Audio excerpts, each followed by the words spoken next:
With Ben from Team USS ENR, and lives in Brisbane, but originally from Arizona in the U.S. Yeah, and Ben, why are we sitting in an empty boat?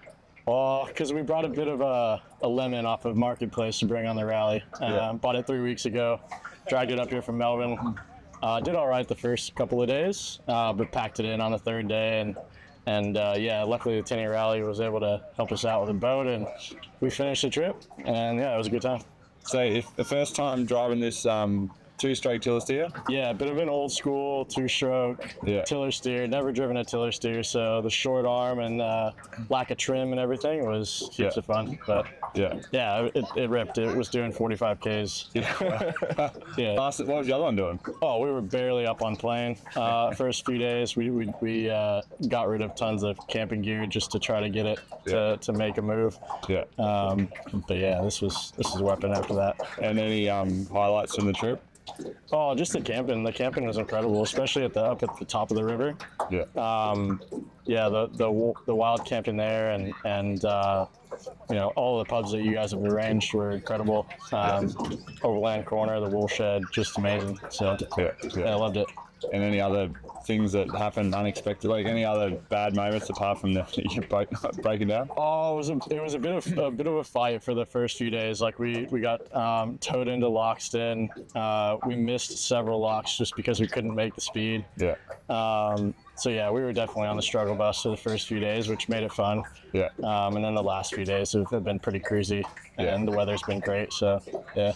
And how would you explain the Tinny Rally to people now if you go back to Melbourne and tell them about it?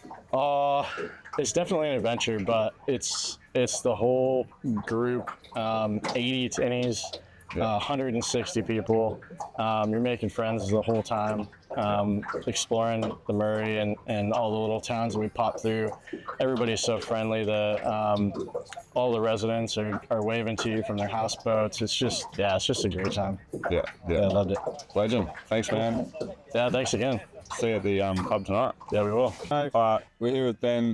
Tell us about, so you were saying you want to come back. Yeah, definitely. And tell us about what boat you're thinking of doing this time. So we brought I guess the modern equivalent of like a 430 fishabout, like a closed cabin, 4.5 meter boat, and it was great. It was comfortable. Definitely when it was chopped up and raining, it was nice to have a windshield. Yeah. But on the Tinny Rally, you're getting off onto shore probably 5 or 10 times a day. So I reckon the best setup is probably like a center console or side console where, you've got a steering wheel, you're pretty cruisy all day, you're not fussing with a tiller, although many people did, and that was fine. Yeah. But yeah, you can get off the front, you can get off the side, you can check your camping gear on and off easy. Yeah. Saw a lot of those boats and was a bit jealous of that setup. Yeah. So what are you thinking of, building one or making one or buying an old one or buying a new one? Or? Yeah, I actually spent the last couple of days of the Tinny Rally on Facebook Marketplace looking at side console. Nice. Yeah. So hopefully be back next year with a new boat. Yeah, cool. And what camping gear would you bring? Like any tips on camping gear? You got to keep it light. I mean, swags are great, but they can be heavy, especially if you bring a stretcher along with it. Yeah. So that, not to mention also the amount of space that you have in your boat. Yeah. Being able to walk around and get off of, the left side, right side, or the front, and not climbing over gear is also something to consider. Yeah. Some people had fridges, which probably would have been nice, but there's plenty of places to get ice, so I reckon Esky is just fine. Yeah. Cool. Legend. Thanks, man. Yeah, thanks.